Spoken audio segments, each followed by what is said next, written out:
Tonight, a man awaits sentencing after a jury convicted him of killing his twin sister when they were 17 years old. In this case, it took 3.5 years to get to trial, and the defense was a rare one. ABC 13's Jessica Willey was in the courtroom for the verdict. Jessica. Yeah, Benjamin Elliott had been out on bond since a few days after the murder. Well, tonight, 3.5 years later, he is back in the Harris County Jail. The punishment phase of this trial starts in the morning. The judge will decide his fate, up to life in prison, possibly. His defense attorneys wanted the jury to believe he killed his sister as he was sleepwalking. It didn't work. The parents of Benjamin Elliott sat in shock after the verdict.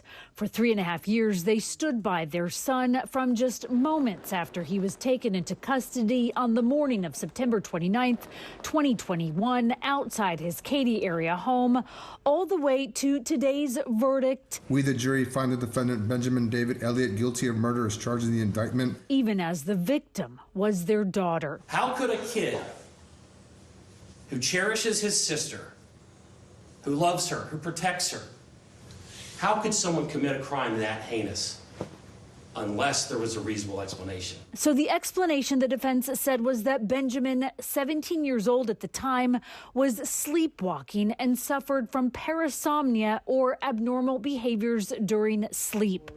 Dr. Gerald Simmons, I think the jury got it wrong, was a defense witness. It's totally possible. If it wasn't possible, I wouldn't have taken the position. And there are other cases. They are rare, but they can occur. In this case, Elliott stabbed his twin sister, Megan Elliott, twice in the neck as she slept in the early morning hours of a school day using a knife that was by his bed. Let's just talk about sleepwalking for a second. The state saying the evidence did not support it. We know he lies. We know that because the data does not lie. Benjamin was awake and on his phone before the killing, they said. His phone even logged his steps to and from his sister's bedroom. He was conscious enough to turn off his school alarm and to call 911.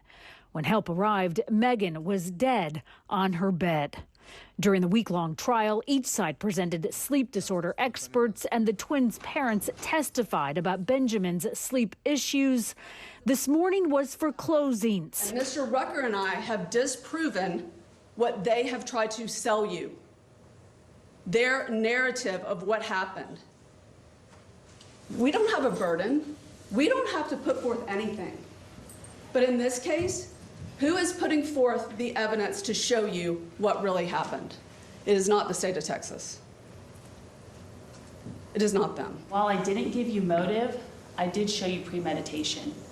It's no coincidence that the knife he used to kill his sister was the very knife he got the day before. Tomorrow morning will be for sentencing, and the young man who was charged as barely an adult could face the rest of his life in prison.